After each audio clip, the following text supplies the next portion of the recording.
안녕하세요. 번번한 복덕방입니다. 구독과 좋아요, 알림 설정, 회원가입 부탁드리겠습니다. 환율 급등이 또 다른 환율 급등 부를까라는 이 불안감이 지금 기저에 깔려 있는데, 달러 강세 때문에 외환위기급 환율 불안 현상은 지금 계속적으로 지속이 되고 있죠. 오늘까지 1470원까지 지금 오르고 있는 추세인데, 그동안 단기 외채 감소, 순채권국 전환, 한마디로 회전율이 좋았죠. 환율 안정 방파제를 쌓았지만, 이게 외국인들이 다시 국내 국채를 연쇄 매도하기 시작하면 다시 환율이 어마무시하게 올라갈 수 있는 그런 상황이 도래할 수 있다는 얘기죠. 지금 여전히 미국 국채 10년물은 4.6%, 다시 0.59% 밤사이에 올랐습니다. 한국 국채 역시도 지금 2.7% 수준인데, 그동안 환율 안정성을 위해서 어느 정도 외국 자본을 좀 붙들어두는 역할을 했었는데, 이렇게 환율 자체가 다시 달러 가치가 폭등을 하게 되면 당연히 국내 국채 연쇄적으로 매각할 수밖에 없는 그런 상황이 펼쳐질 수가 있다는 얘기죠. 이렇게 되면 채권 시장 변동성이 굉장히 크게 되고요. 외국인 매도가 대규모적으로 일어날 가능성이 상당 부분 높아질 수가 있습니다. 환율 급등의 손해는 고스란히 외국인 투자자, 특히 채권 시장에 투자했던 외국인들의 손실이 커질 수밖에 없기 때문에 국채를 매각할 수밖에 없도록 만든다는 얘기입니다. 결국 환율 불안 요소가 어느 정도 진정이 된다 해도 국채 시장에 이렇게 빵꾸가 나기 시작하면 정말 이걸 제대로 컨트롤할 수 있는 여력이 다 사라지게 된다는 얘기죠. 지금 외국인 증권 투자 자금 현황을 보면 주식 부분은 확실하게 지금 2022년도에 비해서 2024년도 어느 정도 마이너스를 극복하고 좀 외인들의 자금을 유치하는 그런 어떤 방향으로 갔었지만, 하반기 그리고 연말 들어서 상당 부분 이 불안정성이라는 커다란 변수가 터졌기 때문에 외국인 자금이 5조 이상 빠져나가는 증권가의 어떤 흐름을 볼 수가 있었고요. 채권 역시도 증가하는 추세였어요. 해외 자본들을 좀 안정적으로 가두리 칠 수 있는 그런 어떤 역할을 했었는데, 이게 2025년 들면서 마이너스로 확실하게 전환이 될 수 있는 그런 위기감이 팽배해져 있다는 얘기죠. 결국 환율이 단순히 대외적인 어떤 초강달러 현상 뿐만 아니라 국내 자본의 흐름, 주식시장과 채권시장에서 해외 자본이 급속도로 빠져나간다면 그래도 어느 정도 잡아놓은 환율 부분이 다시 솟구칠 수 있는 가능성이 높다는 얘기입니다. 이게 지금 채권뿐만 아니라 엔화도 지금 문제죠. 지금 엔화가 계속적으로 엔저 현상을 작년까지만 해도 겪어왔는데, 일본이 0.25% 정도 초저금리로 가다가 기준금리 상승하지 않았습니까? 그만큼 이제 더 이상 이 강달러 현상에 치이는 엔화로 두고 볼 수 없기 때문에 이런 어떤 처방을 했는데, 계속적으로 엔화 약세가 진행이 되다 보면 일본 경제 자체가 상당 부분 흔들릴 수 있는 가능성이 높죠. 미국 같은 경우는 탄탄한 경제에 기초하면서 금리 인하 시점 페드도 이제 우리 긴축적으로 좀 나가겠다라는 말을 할 만큼 경제가 굉장히 좋습니다. 작년까지만 해도 5%였는데 지금 계속적으로 기준금리 인하하다 보니까 4.5%까지 오게 됐고요. 일본은 좀 사정이 다르죠. 17년 만에 마이너스 금리에서 벗어났다고 하지만 추가 긴축에는 좀 신중할 수밖에 없다. 자금줄을 또 과도하게 조였다가는 어렵게 살려낸 경기 회복의 불씨가 다시 꺼질 수 있는 그런 가능성이 있기 때문에, 이러다 보니까 이제 엔화를 팔고 달러를 사는 움직임이 방향이 완전히 전환이 될 수밖에 없는 거고, 지금 미국 중앙은행 기준금리는 4.5%, 일본 중앙은행 기준금리는 0.25%에 불과하다는 얘기입니다. 그만큼 엔저 현상에 대한 두려움이 기본적으로 쫙 깔려있다. 그래서 1월 달에 아마도 일본 중앙은행에서는 0.25%에서 0.5% 정도 기준금리 인상하지 않을까라는 추측이 나올 수밖에 없다는 얘기죠. 가뜩이나 트럼프 행정부가 출발하게 되면 초강달러 현상은 아시아 시장에서도, 특히 금융시장, 화폐시장은 어마무시한 영향력을 줄 수밖에 없어서 일본이 뭐 파격적으로 금리를 다시 올릴 수밖에 없는 상황이 오게 된다면 이 원화 가치도 엔화의 영향을 그대로 받기 때문에 상당히 흔들릴 수밖에 없고요. 또 심지어 위안화도 지금 문제죠. 위안화도 지금 무역 전쟁을 앞둔 중국이 이 위안화 평가 절하를 통해서 수출이 막혀 있는 부분들을 좀 상당 부분 우회적으로 끌고 나가려고 하는데 위안화 달러당 뭐 7.29까지 하락을 했어요. 근데 외환 전략가들이 말하는 위안화는 올해 상반기 달러당 한 7.5까지 오지 않을까라는 어떤 예측을 하고 있는데 그만큼 의도적으로 위안화 가치를 좀 떨어뜨려서 상대적으로 수출하는 어떤 제품에 대한 경쟁력을 확보한다는 얘기죠. 대체적으로 중국은 중간 지점의 위아래 2% 내에서만 이 환율 조정을 했었는데 이게 지금 상당 부분 뭐 트럼프의 압박이 가해져 오니까 트럼프 관세의 영향을 완충하기 위해서 그 예상, 그 기준점보다 더 확 내려서 위안화 약세 방향으로 분명히 틀 것이 예상이 되기 때문에 프록시 통화 아닙니까? 원화는 그대로 위안화 약세로 움직이는 대로 원화 역시도 따라갈 수밖에 없는 그런 상황이기 때문에 달러 가치에 비해서 원화 가치는 다시 훅 떨어질 수 있는 가능성 굉장히 많다는 얘기죠.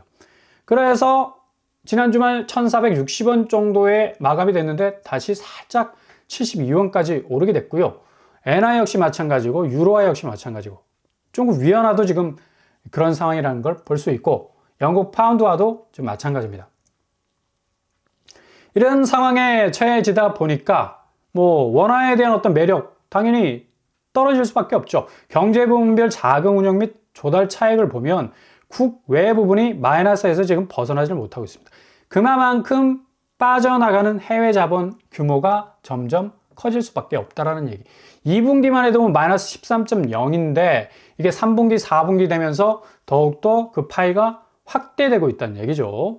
그리고 유동성 지표 추이를 보면 협의 통화는 유동성이 가장 활발한 금융자산을 뜻합니다. 근데 그 유동성 자체가 지금 쪼그라들 수밖에 없죠. 1224.7에서 1233.5로 가고 있는데 그만큼 시중에 협의 통화, 그러니까 실질적으로 유동성이 움직이는 금융자산 추이가 서서히 사그라들고 있다는 걸 볼 수가 있습니다. 이렇게 되다 보니까 위험자산 가중 비율이 더욱 증가할 수밖에 없는데 이게 커지게 되면 보통주 비율이 줄어들게 돼 있어요. 지표가.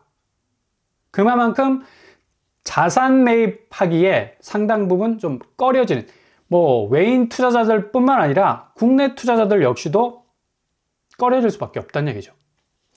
이런 어떤 상황을 고스란히 반영하고 있는 것이 바로 아파트 시장 아닙니까? 강남구는 뭐 위험자산이랑 위험자도 뭐 붙이지 못할 정도로 가장 세상에서 가장 안전한 안전자산으로 그 아이콘, 그 상징적인 심볼을 가진 곳 아닙니까? 그럼에도 불구하고 지금 강남구 아파트 가격 하락거래 속출하고 있습니다. 논현동 아크로힐스 논현 뭐 8천만 원, 9천만 원 떨어진 가격으로 나오고 있고요. 1, 2주 사이에 지금 나오고 있다는 얘기예요. 그리고 논현 신동아 패밀리에 역시도 뭐 8억 5천만 원의 새 주인을 찾았는데 뭐 약 5천만 원 정도 하락하고 있고요. 이렇게 강남 아파트가 하락한다는 건 꿈에도 뭐 꿀 수 없는 그런 어떤 대표적인 안전자산 아니었습니까? 뭐 실제적인 거래 현장을 보면 압구정 현대 73억에서 67억, 5억 이상 하락하고 있고요. 와, 73억. 말이 안 나온다. 강남 대치 팰리스, 레미안 대치 팰리스 43억에서 40억.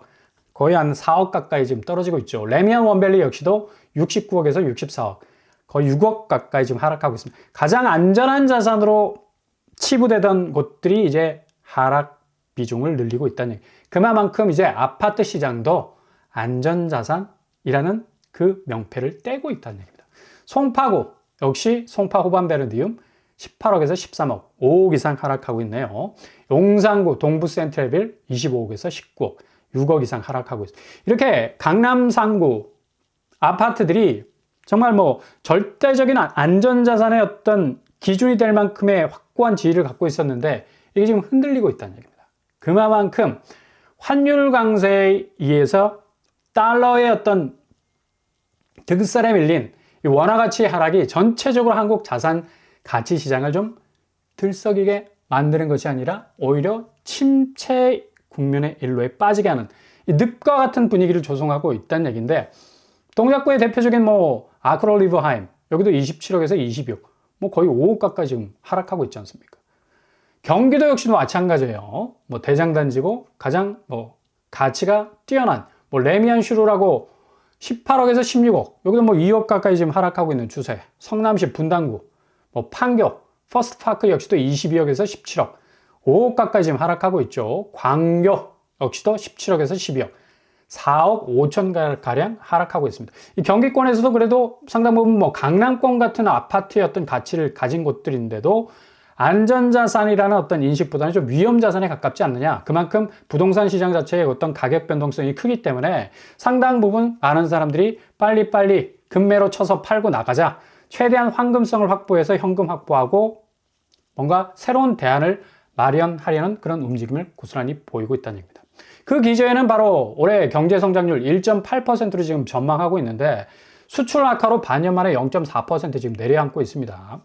초반에 말씀드린 대로 환율 악화는 이게 단순한 어떤 가치 조정의 어떤 국면을 가져오는 것이 아니라 전반적으로 경제 동서남북 모든 곳에 아주 치명적인 영향을 미칠 수밖에 없다는 얘기죠. 당연히 불확실성 증폭에 의해서 올해 1.8% 전망이 나왔음에도 불구하고 지금 외국 같은 경우는 OECD가 한국 경제 성장률을 2.1%, IMF는 2.0%, KDI 2.0%, 아시아개발은행 2.0%, 한국은행도 1.9% 정도 내놨는데 오히려 기재부에서 GDP를 1.8%로 아주 하향 조정했다는 걸 볼 수가 있습니다. 그만큼 지금 상황이 좋지 않다는 얘기죠. 상당 부분 지금 헤쳐나가야 할 장애물들이 너무 많아서 성장 지향으로 가기에는 지금 상당 부분 어려움이 많다는 걸 볼 수가 있는데, 대표적인 우리나라의 국대 기업이라 할 수 있는 삼성전자, 이제 8일 날 실적 발표가 나옵니다. 근데 실적이 좀 불안할 가능성이 많다라는 평가가 있어요. 코스피 다른 업종선은 반등 신호를 보이고 있지만, 삼성전자가 이렇게 계속적으로 부진하다면 한국 경제 전체가 엄청난 영향을 받을 수밖에 없겠고, 코스피 대장주 삼성전자의 작년 4분기 영업이익 컨센서스, 그러니까 추정치 평균입니다. 8조 4천억. 근데 직전 연도 같은 기간에 기록한 2조 8천억보다 3배 정도 증가한 수준으로 컨센서스가 나왔지만, 단순 증가폭과 별개로 눈높이, 그러니까 기대치라는 게 있지 않습니까? 6개월 전보다 30% 이상 낮아진 점이 투자자들의 우려를 키우고 있다는 얘기죠. 지금 삼성전자가 54,400원 정도 수준에 이르고 있는데 2025년에 과연 7만 원까지 회복할 수 있을까라는 어떤 그 전망들, 조금 안개 속에 갇히게 하는 그런 지표가 나올 수도 있다는 얘기죠. 그러다 보니까 삼성전자 외국인 매도세는 지속이 되고 기술력 회복이 관건인데, 앞으로 어떤 모습을 보여야 할지는 우리가 좀 지켜봐야 할 것 같고요. 이렇게 되다 보니까 국내 주식시장에 돈을 묻어뒀던 그 자본들이 대부분 지금 가상화폐 쪽으로 지금 방향을 돌려서 가고 있습니다. 이 암호화폐에 대해서 익숙치 않은 분들은 이런 변동성이 큰 자본시장에서 뭘 먹을 것이 있겠다고 말을 할 수가 있겠지만, 지금 실질적으로 국내 코인 투자자 수가 1,500만 명 시대를 육박하고 있습니다. 거래액도 지금 코스피, 코스닥으로 능가하고 있어. 정말 의외죠. 한국 사람들이 아파트 시장에 정말 황금성은 좀 둔화될지는 모르겠지만 그래도 안전하다는 어떤 자산 기준이라는 게 지금 완전히 깨지고 있다는 얘기입니다. 그만큼 자산시장에서 가장 변동성이 큰 가상화폐 쪽으로 이동한다는 건 금융시장의 어떤 대변화라고 볼 수가 있겠어요. 그러니까 당연히 아파트 가치가 하락할 수밖에 없다는 얘기예요. 국민 30%가 코인한다는 그런 얘기가 들려오고 있지 않습니까? 비트코인, 리플, 도지코인, 스텔라루멘 등등등 대부분 2025년 들어서 상당 부분 강세를 보이고 있는 것을 우리가 확인을 할 수가 있겠습니다. 고환율에 홀로 오는 비트코인 시장이라고 말을 하는데, 옛날에 작년 같은 경우는 김치 프리미엄이 상당히 마이너스에 가까웠습니다. 근데 오히려 외국 장세보다 더 미국선 4.3% 오를 때 국내에서는 12% 정도 오를 정도로 김치 프리미엄이 상당 부분 플러스로 가고 있다는 점도, 수익률이 좀 쏠쏠하니까 사람들이 이쪽으로 계속해서 지금 자본을 밀어넣는 형국이 이어지고 있다는 얘기입니다. 결국 규제에 치이고 보상은 낮은 차라리 해외에서 다시 시작하자라는 이 국내 기업들의 어떤 자본의 이동뿐만 아니라 개인적 이 자본 이동도 상당 부분 그 유출이 심각해지는 그런 상황이라는 얘기죠. 이런 어떤 그래프 중에 가장 눈에 띄는 게 낮은 투자 수익률 때문에 자본과 인력 유출의 원인이 될 수밖에 없다. 결국에 가서는 아파트 시장 쪽으로 향해 있었던 그 자본의 무게중심이 완전히 지금 바뀌고 있다는 걸 고스란히 볼 수가 있다는 얘기죠. 이렇게 외인 자금 5조 2천억 원이 유출이 되는 코스피 시장 상황에서 국내 자금 역시도 이제 해외에서 답을 찾자는 분위기가 계속적으로 지속이 된다면 당연히 위험자산 가중은 특별히 아파트 시장에서는 증가될 수밖에 없는 거예요. 아파트가 가장 유일한 안전자산이었다는 생각이 파괴되고 있다는 얘기죠. 결국 2025년 아파트 시장은 기록적인 가격 조정기를 맞을 것으로 예상이 될 수밖에 없고 가상화폐보다 더 변동성이 큰 위험자산으로 또 아파트가 이게 완전히 거꾸로 되는 거야. 그러니까 아파트가 더 위험하다는 인식이 될 가능성이 높아서 매수세는 더욱 위축될 가능성이 아주 높겠습니다. 급격한 아파트 시장에서의 자본 탈출 시나리오가 현실화되면서 정말 가격 조정이 우리가 생각하는 것 이상의 또 그 이상으로 엄청난 대변화를 맞을 가능성 높다라는 얘기죠.